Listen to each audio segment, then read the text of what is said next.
नमस्कार दोस्तों, coaching India की इस ई प्लेटफॉर्म पर फिर से आपका स्वागत है। मैं करण चौधरी आपका दोस्त स्वागत करता हूं फिर से हमारी ई प्लेटफॉर्म पे। जैसा कि आप जानते हैं कि आपके सीयूटी के सिटी व एग्जाम डेट है वो आ चुके हैं। होपफुली आपने वो चेक कर लिए होंगे। तो कमेंट सेक्शन में जरूर बताना है कि आपकी कौन सी सिटी है जो एग्जाम के लिए रखी गई है और कौन सी डेट को आपकी जो एग्जाम होने वाले हैं। इसी के साथ आपके लिए विशेष सूचना है कि आपकी तैयारी को बेहतरीन बनाने के लिए कोचिंग अड्डा ने एक फ्री टेस्ट सीरीज लॉन्च की है, जो आप हमारी कोचिंग अड्डा की ई प्लेटफॉर्म की एप्लीकेशन से जाके एक्सेस कर सकते हैं। तो ज्यादा से ज्यादा संख्या में वो टेस्ट सीरीज देखिए जिससे आपकी तैयारी को और बेहतरीन बनाया जा सकता है। आज की क्लास में अपने बात करने वाले हैं प्लांट हार्मोन और फल उत्पादन से संबंधित कुछ इंपॉर्टेंट क्वेश्चन के बारे में, जो आपकी जेट व सीयूटी की परीक्षाओं को और ज्यादा सफलतापूर्वक बनाने वाले हैं। तो बेटा स्टार्ट करते हैं आज के पहले क्वेश्चन के साथ में। आज का जो पहला क्वेश्चन बहुत ही प्यारा व इंपॉर्टेंट क्वेश्चन है, जो बार बार परीक्षाओं में पूछा जाता है। पहला क्वेश्चन अपने पास में ऑक्सीजन का पूर्वगामी है कि ऑक्सीजन का पूर्वगामी क्या रहने वाला है कि पादप के जो शरीर में ऑक्सीजन का निर्माण किसके स्रोत से होता है। काफी इंपॉर्टेंट क्वेश्चन है। एओ के एग्जाम में अभी हाल फिलहाल में हुआ था, उसमें पूछा गया था कि ऑक्सीजन का पूर्वगामी है, तो ऑक्सीजन का पूर्वगामी क्या रहने वाला है बेटा। ऑक्सीजन का पूर्वगामी क्या रहता है, ट्रिप्टोफैन रहता है। क्या रहता है, ट्रिप्टोफैन रहता है। और काफी बार एग्जाम में पूछा गया कि ट्रिप्टोफैन के निर्माण के लिए कौन सा पोषक तत्व उत्तरदायी रहता है। और ट्रिप्टोफैन का अगर अपने पादप के शरीर में निर्माण करना है तो कौन सा पोषक तत्व उत्तरदायी रहता है, जेड यानी कि जिंक रहने वाला है। कि जिंक अगर अपने पादप पोषक तत्व पादप के शरीर में मौजूद है तो किस अमीनो अम्ल का निर्माण होता है, ट्रिप्टोफैन का निर्माण होता है। ये ट्रिप्टोफैन क्या करता है, ऑक्सीजन का निर्माण करने में काफी हेल्पफुल साबित रहता है। तो ऑक्सीजन के लिए पूर्वगामी तो क्या रहने वाला है, ट्रिप्टोफैन। और ट्रिप्टोफैन के निर्माण के लिए कौन सा पोषक तत्व जरूरी रहने वाला है, जेड रहने वाला है। काफी बार एग्जाम में पूछ लिया जाता है कि जिंक है वो कौन से हार्मोन के निर्माण के लिए उत्तरदायी रहने वाले, तो कौन से हार्मोन को उत्तरदायी रहने वाला है, जिंक के लिए उत्तरदायी रहने वाला है। काफी बार पूछा जाता है कि जिब्रेलिन का जो अपने पास में पूर्वगामी है वो कौन सा रहने वाला है, एंटोक्रेन रहने वाला है। जिब्रेलिन के लिए कौन सा रहता है, एंटोक्रेन रहता है। और बात करें अपने पास में आता है इथाइलिन। इथाइलिन के निर्माण के लिए कौन सा पूर्वगामी रहने वाला है, मीथियोनिन रहने वाला है। कौन सा रहना है, मीथियोनिन रहने वाला है। तो अपने तीन जो पादप हार्मोन है उनके बारे में पूर्वगामी के बारे में बात करें। क्वेश्चन अपने पता ऑक्सीजन का पूर्वगामी क्या रहने वाला है, ट्रिप्टोफैन। ट्रिप्टोफैन का निर्माण किसके द्वारा होता है, जिंक के द्वारा होता है। इसके अलावा जिब्रेलिन का बात करें कि पूर्वगामी कौन सा रहने वाला है, एंटोक्रेन रहने वाला है साहब। और बात आपसे पूछ ले इथाइलिन जो एक गैसीय हार्मोन है उसका पूर्वगामी कौन रहने वाला है, मिथियोनिन रहने वाला है। तो इसके अपने पता होना चाहिए। काफी इंपॉर्टेंट क्वेश्चन है। इस प्रकार के क्वेश्चन आपके जेट सीयूटी के एग्जाम में बार बार पूछे जाते हैं, तो अपने को पता होना चाहिए। अगला क्वेश्चन अपने पास में बहुत ही प्यारा सा और शानदार क्वेश्चन है कि बीज अंकुरण तथा डोरमेंसी को तोड़ने वाला हार्मोन है कि बीज अंकुरण तथा डोरमेंसी को तोड़ने वाला हार्मोन कौन सा है। कि ऐसा हार्मोन जो बीज को जर्मिनेशन में मदद करेगा, साथ में सुस्तता अवस्था को उठाने के लिए जाना जाता है।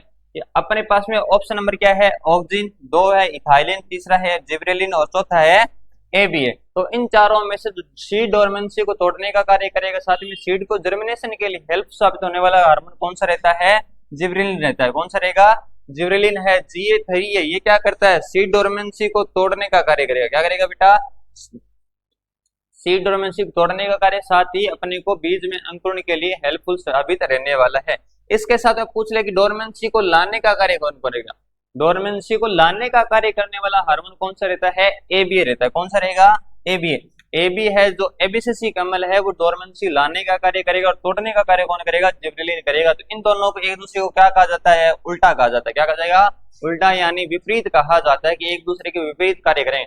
डोरमेंसी लानी है तो अपने किसका उपयोग करेंगे, एबीए का। अगर तोड़ना है तो किसका उपयोग करते हैं, जिब्रेलिन का। अपने पास क्वेश्चन था बीज अंकुरण तथा डोरमेंसी को तोड़ने वाला हार्मोन है। तो डोरमेंसी को कौन तोड़ देगा मेरे प्यारे बच्चों, कौन तोड़ देगा, GA3। कौन तोड़ देगा, GA3 यानी कि जिब्रेलिन है वो तोड़ने वाला है। लाने का कार्य कौन करेगा, एबीए करता है। बात करें ऑक्सीजन को किस लिए जाना जाता है, शीर्ष प्रभाविता के लिए, एपिकल डोमिनेशन के लिए। किस लिए जाना जाएगा, शीर्ष प्रभाविता की। पौधों को लंबाई में बढ़ाने के लिए कौन सा हार्मोन जाना जाता है, ऑक्सीजन जाना जाता है। बात करें इथाइलिन, इथाइलिन को अपने बोलते हैं राइपिंग हार्मोन यानी कि पकाने वाला हार्मोन। फलों को पकाने के लिए कौन सा हार्मोन काम में लिया जाता है, हार्मोन काम में लिया जाएगा? इथाइलिन। कौन सा हार्मोन काम में लिया जाएगा? इथाइलिन लिया जाता है। तो अपने पास में 4 हार्मोन थे और चारों के कार्यों के बारे में अपने जान चुके हैं। और क्वेश्चन के हिसाब से आंसर नंबर अपना सी क्या हो जाएगा? बिल्कुल राइट होने वाला है। द नेक्स्ट क्वेश्चन कौन सा रहने वाला है? द नेक्स्ट क्वेश्चन अपने पास में आया मेरे प्यारे बच्चों, साइटोकाइनिन तथा ऑक्सिन में ऑक्सिन का अनुपात ज्यादा होने पर किसकी वृद्धि ज्यादा होगी? नेक्स्ट क्वेश्चन क्या है? साइटोकाइनिन ऑक्सिन में ऑक्सिन का अनुपात ज्यादा होने पे किसकी वृद्धि ज्यादा होगी? ऑप्शन नंबर ए अपने पास में है जड़, बी ऑप्शन क्या अपने पास में तना, सी ऑप्शन क्या है पार्श्व शाखा और डी ऑप्शन क्या है इनमें से कोई भी नहीं। तो अगर अपने पौधे में साइटोकाइनिन और ऑक्सिन का अनुपात है, उसमें ऑक्सिन की मात्रा ज्यादा रहती है, तो पौधे में जो वृद्धि देखने को मिलती है वो किसकी वृद्धि ज्यादा देखने को मिलेगी? जड़ की वृद्धि है वो ज्यादा देखने को मिलेगी। यानी कि अपनी की रूट ग्रोथ क्या होगी? ज्यादा होगी। रूट ग्रोथ अपने को क्या देखने को मिलेगी? ज्यादा देखने को मिलती है। तो जड़ की वृद्धि ज्यादा देखने को मिलेगी। अगर साइटोकाइनिन ऑक्सिन में साइटोकाइनिन का अनुपात ज्यादा होता है तो किसकी वृद्धि होती है? पार्श्व शाखाओं की वृद्धि ज्यादा होगी। किसकी वृद्धि ज्यादा देखने को मिलेगी? पार्श्व शाखाओं की वृद्धि है वो ज्यादा देखने को मिलने वाली है। ये अपने को ध्यान में रखना है। तो साइटोकाइनिन ऑक्सिन अनुपात, अगर ऑक्सिन का अनुपात ज्यादा है तो किसकी वृद्धि? जड़ की। अगर साइटोकाइनिन का अनुपात ज्यादा है तो किसकी वृद्धि होती है? पार्श्व शाखाओं की वृद्धि होने वाली है। तो चलिए नेक्स्ट क्वेश्चन की तरफ। नेक्स्ट क्वेश्चन अपने पास में प्यारा सा कौन सा रहने वाला है? नेक्स्ट क्वेश्चन अपने पास में शीर्ष प्रभाविता के लिए उत्तरदायी है। ये शीर्ष प्रभाविता एपिकल डोमिनेशन के लिए किसे जाना जाता है? एपिकल डोमिनेशन यानी शीर्ष प्रभाविता क्या होती है? सबसे पहले बात करते हैं कि शीर्ष प्रभाविता का अर्थ है कि अपना कोई पौधा है वो लगातार लंबाई में बढ़ता हुआ जाता है। लंबाई में बढ़ाने वाला हार्मोन कौन सा होता है? उसे क्या कहा जाता है? शीर्ष प्रभाविता।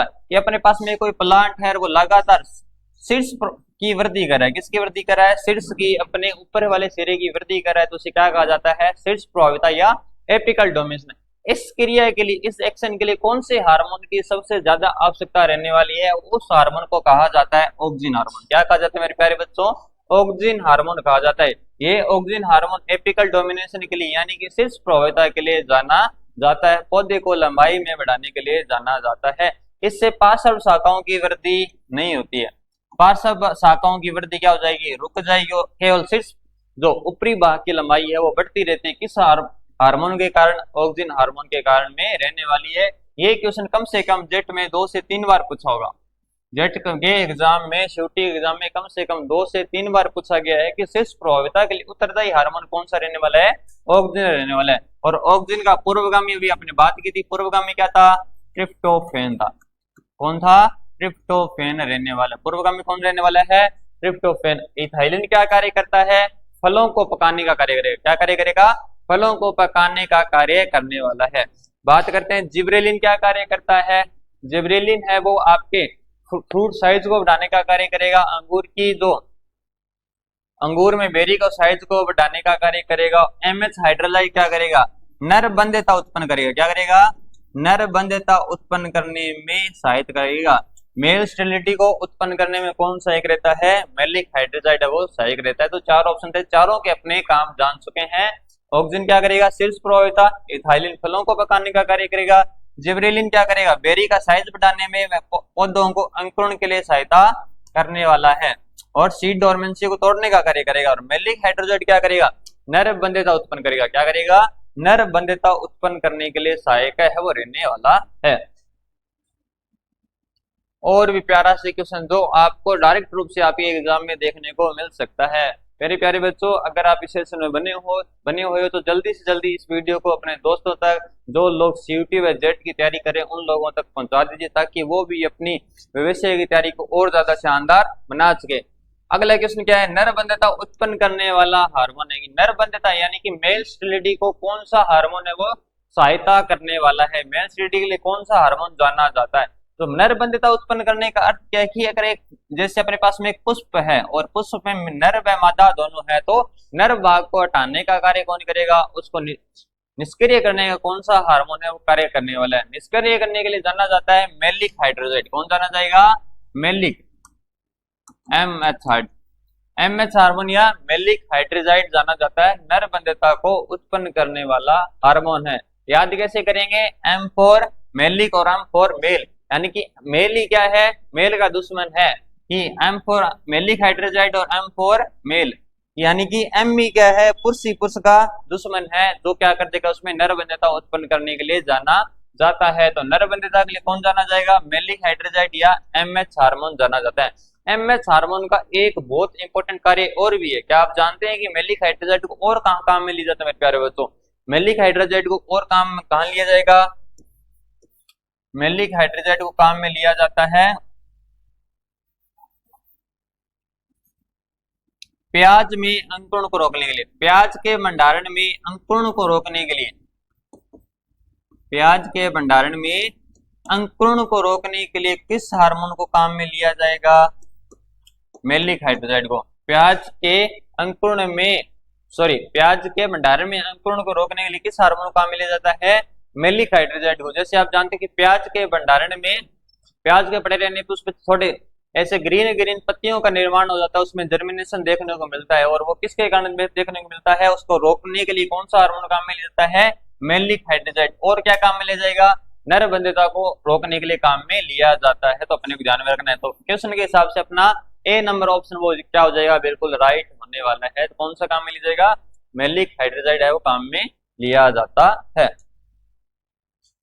आगे है आम के प्रसंस्करण तथा अगेती की समय कि अपना नेक्स्ट क्वेश्चन किससे, फल उत्पादन से, यानी कि फ्रूट प्रोडक्शन से क्वेश्चन पूछा गया कि आम की बहुत इंपॉर्टेंट किस्म पूछी गई है, आम के प्रसंस्करण हेतु तथा अगेती किस्म कौन सी है, कि ऐसी किस्म कौन सी जो प्रोसेसिंग में सबसे ज्यादा काम में ली जाती है, साथ में वो क्या है, अगेती किस्म है। तो आपको ध्यान में रखना है प्रोसेसिंग के लिए जो आम में सबसे ज्यादा काम में ली जाती है वो कौन सी किस्म है, केसर। कौन सी किस्म आम की जो प्रोसेसिंग में प्रसंस्करण में काम में ली जाएगी, जैसे आम से माजा बनाना है, आपको स्लाइस बनाना है, आरटीएस का निर्माण करना है, फ्रूटी का निर्माण करना है, पल्प का आपको विदेश में भेजना है, तो प्रसंस्करण के लिए जो काम में ली जाती है वो कौन सी काम में ली जाएगी, केसर काम में ली जाएगी। क्या काम में ली जाएगी, केसर। और केसर कहाँ की किस्म है, केसर को याद रखना है, केसर कहाँ पाई जाएगी, गुजरात में। कहाँ की किस्म, फेमस किस्म है, गुजरात की फेमस किस्म है, जो सबसे ज्यादा प्रोसेसिंग में यानी प्रसंस्करण में, साथ में अगेती किस्म है जो जल्दी फ्रूटिंग है वो देने वाली है। तो फ्रूट भी जल्दी देगी और फ्रूट भी कैसे देगी, तो प्रोसेसिंग में काम में ली जाती है। तो आम की प्रसंस्करण तथा अगेती किस्म कौन सी है, केसर है। इसके अलावा हेमरेखा भी कैसी किस्म है, अगेती किस्म है। कैसी किस्म है, अगेती किस्म है। अर्ली वेराइटीज में आएगा। हेम स्वर्ण में कैसी आती है, अगेती किस्म यानी अर्ली वेराइटीज में आने वाली है। तो अपने को ध्यान में रखना है। परंतु प्रसंस्करण करने के लिए सबसे इंपॉर्टेंट कौन सी रहने वाली है, केसर रहने वाली है। तो अपना ऑप्शन नंबर सी क्या हो जाएगा, बिल्कुल राइट हो जाएगा। इस तरह के क्वेश्चन आपके एग्जाम में डायरेक्ट रूप से पूछे जाने वाले हैं।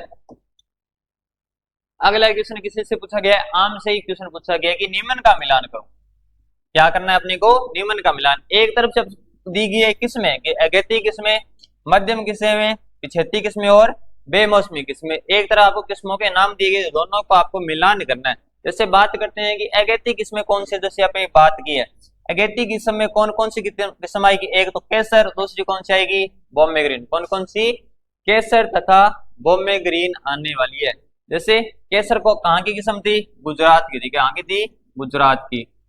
और बॉम्बे ग्रीन कहाँ की रहने वाली है, मुंबई यानी कि महाराष्ट्र की रहने वाली है। बॉम्बे ग्रीन कैसी है, ग्रीन है यानी हरी है। ये कच्ची अवस्था में ही तोड़ लिया जाता है, यानी कि अगेती किस्म है, हरी है। तो याद रखना है कैसी किस्म है, अगेती किस्म में से रखा जाता है। बात करते हैं मध्यम किस्मों में, अपने को याद रखना है मध्यम में कौन आएगी, आम्रपाली आएगी। कौन सी आएगी, आम्रपाली व लंगड़ा आने वाली है। कौन सी आने वाली है, आम्रपाली व लंगड़ा आने वाली है। आम्रपाली जो हाई डेंसिटी प्लांटिंग के लिए जानी जाएगी, किस लिए, हाई डेंसिटी प्लांटिंग के लिए, सघन रोपण प्रणाली के लिए जानी जाती है, जिसकी दूरी अपने रखते हैं 2.5 इंटू 2.5 मीटर रखी जाती है। ये कैसी किस्म है, मध्यम किस्म है बेटा। कैसे किस्म है, मध्य किस्म है, जो अपने को ध्यान में रखना है। साथ में संकर किस्म भी है, ये ध्यान में रखना है। फिर आता है पिछेती किस्में, जो फ्रूट है वो क्या देने वाली है, देरी से देने वाली है। देरी से देने के लिए कौन सी जानी जाएगी, चौसा और नीलम। कौन सी जानी जाएगी, चौसा व नीलम जानी जाती है। बेमौसमी किस्में जो ऑफ सीजन में फ्रूटिंग देने वाली है वो कौन सी है, मधुलिका व निरंजन। कौन सी है, मधुलिका व निरंजन देने वाली, ध्यान में रखना है। तो अपने को इनका मिलान करना है। जैसे अगेती किस्मों में कौन सा है, केसर व बॉम्बे ग्रीन। तो अपने को एक का तीसरा देखना है। फर्स्ट का तीसरा कौन सा अपने पास में, दो दोनों में कोई भी सही हो सकता है। तो अपने दूसरा देख लेंगे, दूसरे में फर्स्ट देखना, जहां दूसरे में फर्स्ट आएगा ऑप्शन नंबर अपना राइट हो जाएगा। तो अपना कौन सा क्वेश्चन राइट हो जाएगा, जो ऑप्शन नंबर ए है वो बिल्कुल क्या है, सही होने वाला है। ऑप्शन नंबर ए क्या है, बिल्कुल सही होने वाला है। अगेती किस्में कौन कौन सी है, केसर व बोमेग्रीन।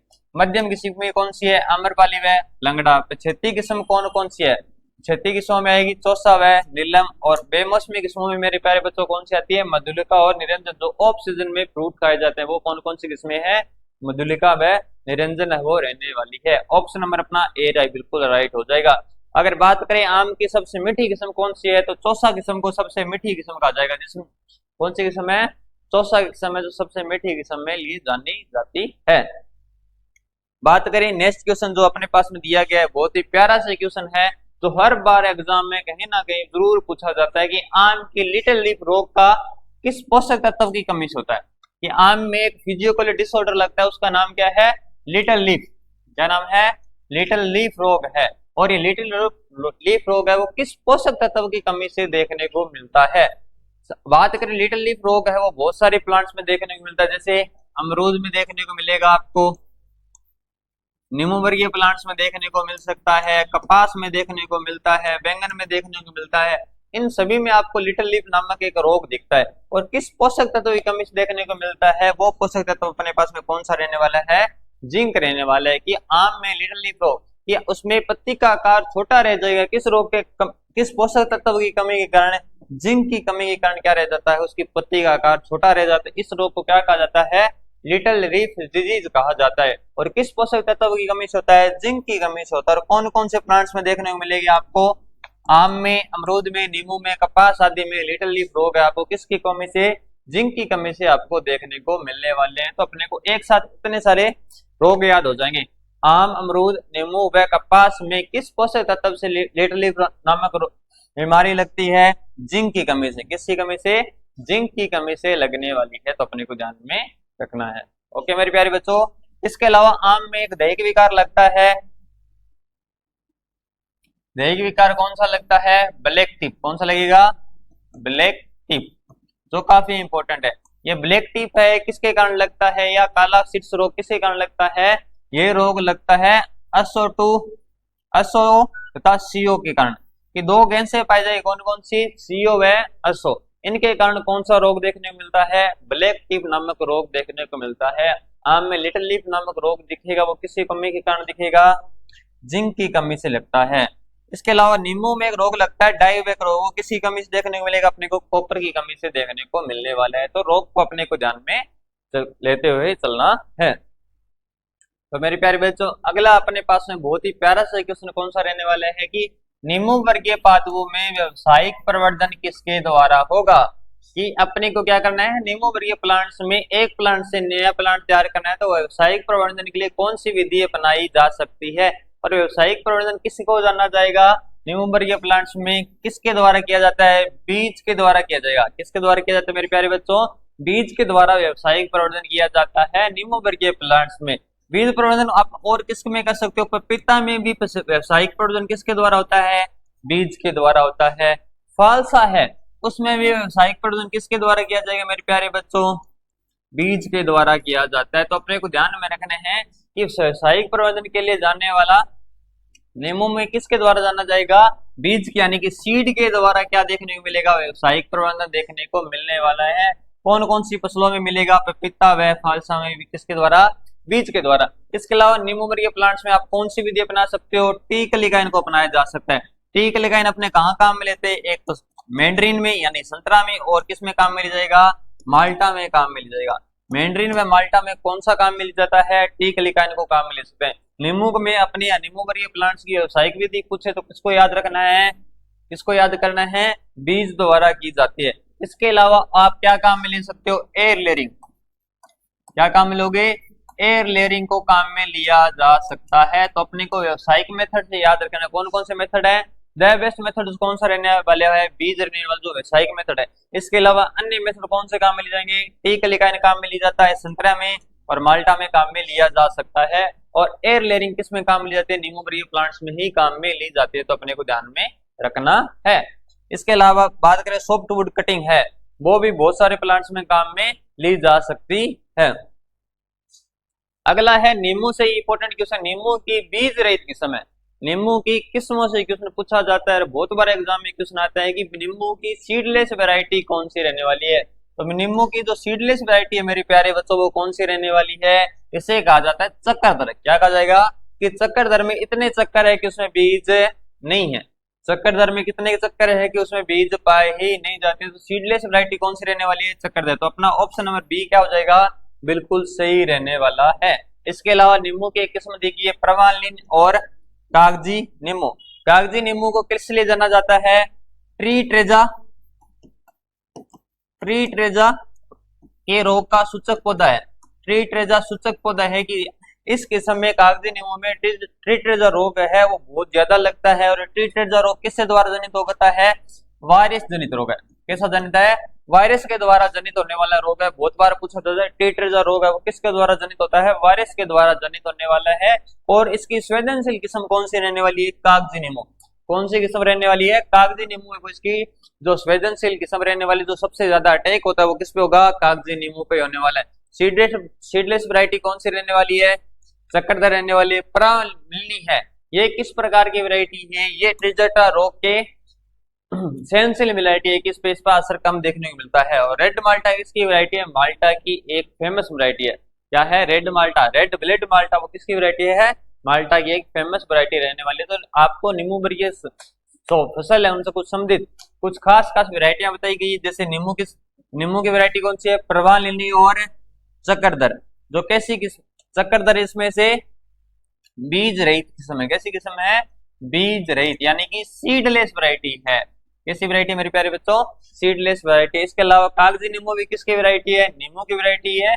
और वो किसके प्रतिरोधी मानी जाएगी? ट्री ट्रेजा रोग के प्रतिरोधी मानी जाएगी। ट्री ट्रेजा रोग किसके द्वारा फैलाया जाएगा? वायरस के द्वारा फैलाया जाता है। किसके द्वारा फैलाया जाएगा? वायरस के द्वारा फैलाया जाता है। बात करें संतरे की किस्म पर जीआई टैग लगा हुआ है, काफी इंपॉर्टेंट क्वेश्चन है। अब की बार जीआई टैग से क्वेश्चन पूछा जा सकता है, इसका रीजन भी मैं आपको अभी ही बताने वाला हूँ। पहले अपने करते हैं सॉल्व क्वेश्चन कि संतरे की किस किस्म पर जीआई टैग लगा हुआ है, यानी कि जियोग्राफिकल इंडेक्स लगा हुआ है, जो किसी विशेष वातावरण या विशेष भौगोलिक दशा को संकेत करता है। तो कौन सी किस्म पे जीआई टैग लगा हुआ है? नागपुरी संतरा पे। कौन सी किस्म पे लगा हुआ है मेरे प्यारे बच्चों? नागपुरी संतरा पे जीआई टैग लगा हुआ है। और ये नागपुरी संतरा कहाँ पाया जाता है? नागपुर महाराष्ट्र में। कहाँ पाया जाएगा?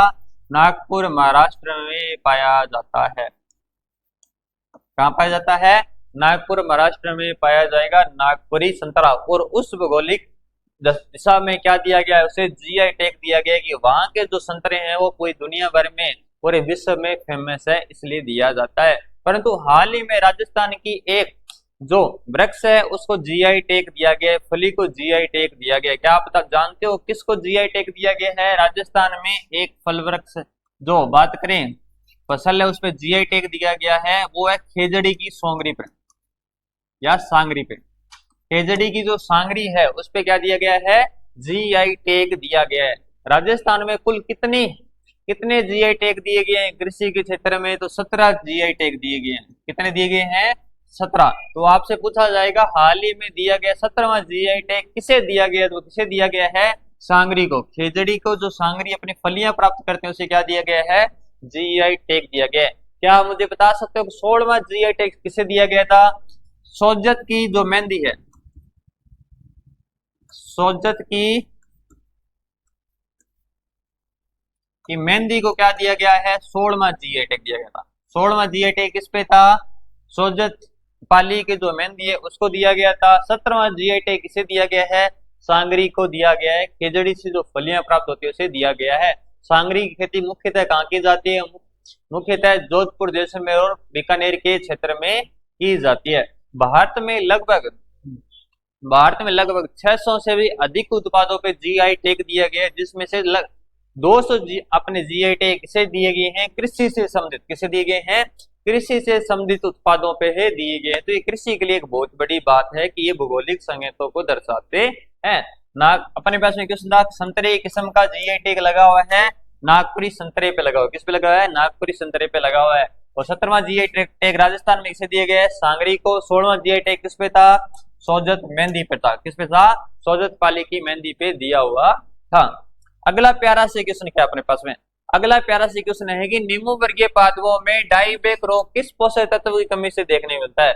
डाइबैक रोग का अर्थ है कि जो फल है और जो पौधे हैं वो सूखना स्टार्ट कर देते हैं। और कौन से पोषक तत्व की कमी से सूखना स्टार्ट कर देंगे? कॉपर की कमी से। किसकी कमी से? कॉपर की कमी से पौधे हैं वो सूखना स्टार्ट कर देते हैं। इसे क्या बोलते हैं? डाइबैक रोग कहते हैं। ये जेट एग्जाम में लगभग 2 बार पूछा गया। तो स्टार कितने लगा लेंगे अपने? 2 स्टार लगा लेंगे। कितने स्टार लगा लेंगे? 2 स्टार लगा लेंगे। तो आपसे पूछा जा सकता है निम्न वर्गीय रोग पादों में डाइबैक रोग है वो किस पोषक तत्व की कमी से देखने को मिलता है? कॉपर की कमी से देखने को मिलेगा। किसकी कमी से? कॉपर की कमी से देखने को मिलने वाला है। तो ये अपने को ध्यान में रखना है। अगला क्वेश्चन क्या है मेरे प्यारे बच्चों? पपीते की उत्पत्ति किस देश में हुई है? The original place of the papaya, कि पपाया का ओरिजिनल प्लेस है वो कौन सा रहने वाला है? ओरिजिनल प्लेस पपाया का रहेगा मेरे प्यारे बच्चों मैक्सिको। कौन सा रहेगा? मैक्सिको रहता है। मैक्सिको। और किसका, कौन से फल का उत्पत्ति स्थान रहने वाला है? वो है अमरूद का। किसका रहने वाला है? अमरूद का रहने वाला है। पपाया किस किस का ओरिजिनल प्लेस उत्पत्ति स्थान है? अमरूद व पपाया का। किसका? अमरूद व पपाया की बात करते हैं अपने। अगर शस्य क्रॉप में तो मक्का व सूरजमुखी का भी रहने वाला है। परंतु अपने फल उत्पादन से बात करें तो फल उत्पादन में कौन कौन से याद करोगे? एक तो अमरूद का, दूसरा पपाया का। इस तरह के सिंपल क्वेश्चन आपके जेट व शूट एग्जाम में आपको सरल रूप से दिखाई देने वाले हैं। और इसी तरह के क्वेश्चन है वो मेरिट कार्ड डिसाइड करेंगे, क्योंकि हाई लेवल का सब पढ़ के जाते हैं। तो आपको बेसिक भी क्या करना है, साथ साथ में स्ट्रॉन्ग करना है। तो पपीते की उत्पत्ति किस देश में हुई थी मेरे प्यारे बच्चों? मैक्सिको में हुई थी, यानी कि सेंट्रल अमेरिका में मानी जाती है। ओके, अगला क्वेश्चन क्या है मेरे प्यारे बच्चों? गैसीय अवस्था में पाया जाने वाला हार्मोन, ऐसा हार्मोन जो गैसीय अवस्था में पाया जाता है। अपने पास में पादप हार्मोन कौन कौन से? जैसे ऑक्सिन है, इथाइलिन है, साइटोकाइनिन और जिबरेलिन है। इनमें से ऐसा हार्मोन जो केवल गैसीय अवस्था में पाया जाता है, ऐसा हार्मोन अपने पास में कौन सा रहने वाला है? ऐसा हार्मोन अपने पास में मेरे प्यारे बच्चों इथाइलिन। कौन सा हार्मोन है जो गैसीय अवस्था में पाया जाएगा? इथाइलिन। इथाइलिन काम क्या करता है? फल को पकाने का कार्य करेगा। फल को पकाने का कार्य करेगा। फल को पकाने का कार्य मेरे प्यारे बच्चों कौन करता है? इथाइलिन करता है। कौन करेगा? फलों को पकाने का कार्य करने वाला हार्मोन कौन सा है? इथाइलिन। जो किस रूप में पाया जाएगा मेरे प्यारे बच्चों? गैसीय अवस्था में। किस रूप में पाया जाएगा? गैसीय अवस्था में। अब एग्जामिनर आपसे इसका पूछ ले सूत्र, तो सूत्र क्या बताओगे? CH2 double bond CH2। क्या बताओगे? CH2 डबल बॉन्ड CH2 बताया जाता है। फल को पकाने वाला हार्मोन कौन सा है? इथाइलिन है। फलों में जीर्णता लाने वाला हार्मोन कौन सा है? इथाइलिन है। यानी बुढ़ापे लाने वाला हार्मोन कौन सा है? इथाइलिन कहा जाता है। श्वसन की क्रिया को दर को कौन बढ़ा देगा? इथाइलिन बढ़ा देता है, जिससे फलों में पकाव आना शुरू हो जाता है। नॉन क्लाइमेटिक फलों को किसके द्वारा पकाया जाएगा? इथाइलिन द्वारा पकाया जाता है। हो जाएगा मेरे प्यारे बच्चों। इसके अलावा ऑक्सिन की बात अपने कर चुके हैं, शीर्ष प्रभाविता के लिए जाना जाता है। साइटोकाइनिन की अपनी बात करें तो किस लिए जाना जाएगा? सेल डिवीजन के लिए, यानी कोशिका विभाजन के लिए जाना जाएगा। सेल डिवीजन यानी कोशिका विभाजन के लिए जाना जाएगा। किस लिए जाना जाएगा? कोशिका विभाजन के लिए। जिब्रेलिन की अपनी बात कर चुके हैं, डोरमेंसी तोड़ने के लिए, अंकुरण को बढ़ाने के लिए काम में लिया जाता है। तो मेरे प्यारे बच्चों, अगला मेरा क्वेश्चन क्या है? अगले क्वेश्चन पे बढ़ने से पहले वीडियो को शेयर कर दिया ना, देख लेना। शेयर सबको करना है, अपने दोस्तों को सबको भला करना है। और कोचिंग अड्डा के इस ई प्लेटफॉर्म को जल्दी से जल्दी सब्सक्राइब कर लेना है। कोचिंग अड्डा आपके लिए बहुत ही शानदार ऐसे ही वीडियो लगातार लाने वाला है। अगला क्वेश्चन क्या है? पपीता की डायनोकाइसिस किस्म नहीं है। अब पपीते में आप सारे जानते हो 2 तरह की किस्म प्रचलित है। एक तो कौन सी? गायनोडाइसिस, जिसमें मेल व फीमेल दोनों फ्लोर पाए जाएंगे। कौन कौन से पाए जाएंगे? मेल व फीमेल दोनों फ्लोर पाए जाएंगे। दूसरी किस्म कौन सी है? डायोसिस किस्म।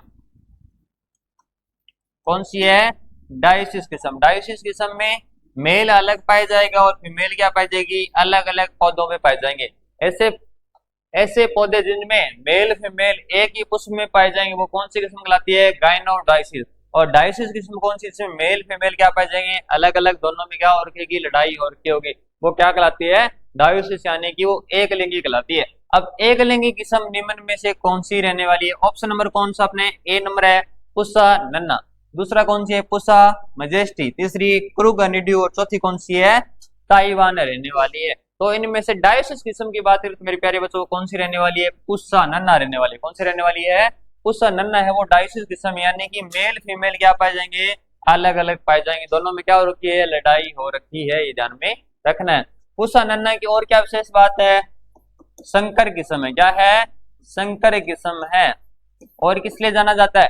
हाई डेंसिटी प्लांटिंग के लिए। किस लिए जाना जाएगा?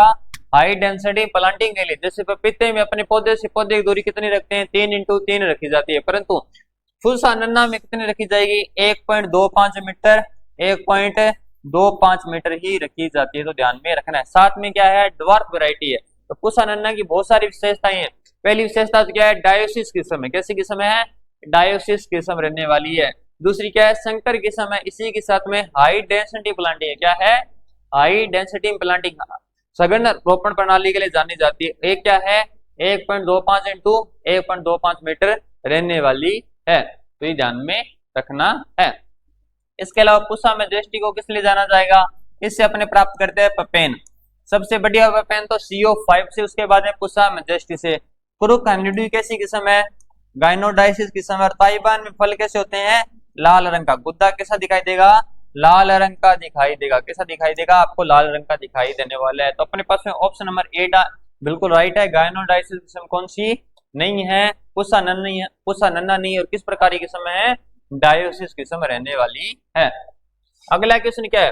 पपीता में आद्र गलन रोग निम्न में से किसके द्वारा जनित होता है? ये बहुत ज्यादा फेमस रोग है पपीता में। रोग कौन सा है? डंपिंग ऑफ या आद्र गलन रोग किसके कारण होता है? ये रोग लगता है कवक के द्वारा, और उस कवक का नाम देखना है। उस कवक का नाम क्या है मेरे प्यारे बच्चों? पिथियम ओफनिडेटम है। क्या नाम रहने वाला है?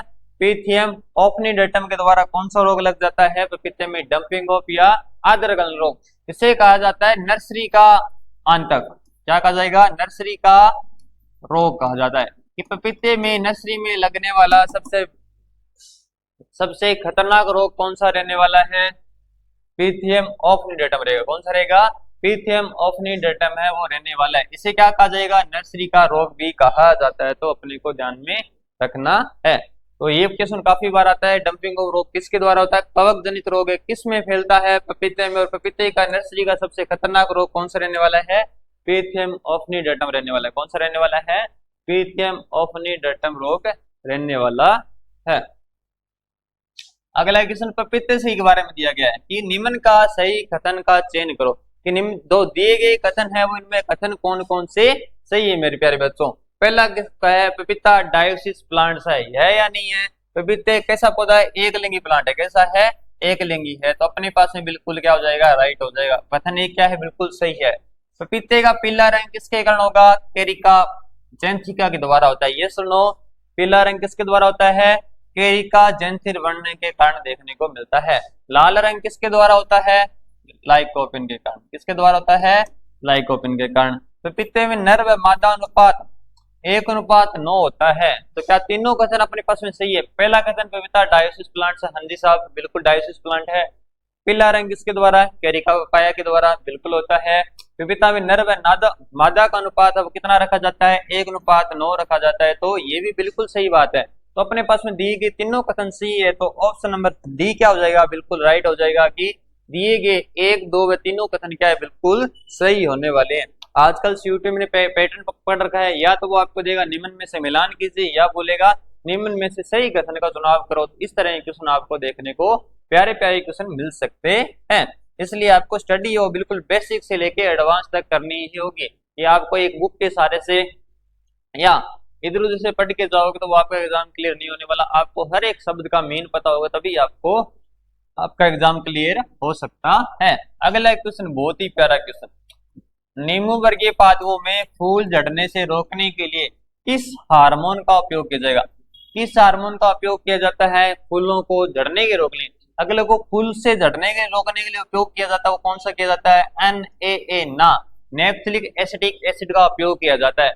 परंतु नींबू वर्गीय फलों में जो फूलों को झड़ने से रोकने का कार्य करता है वो मेरे प्यारे बच्चों कौन करता है?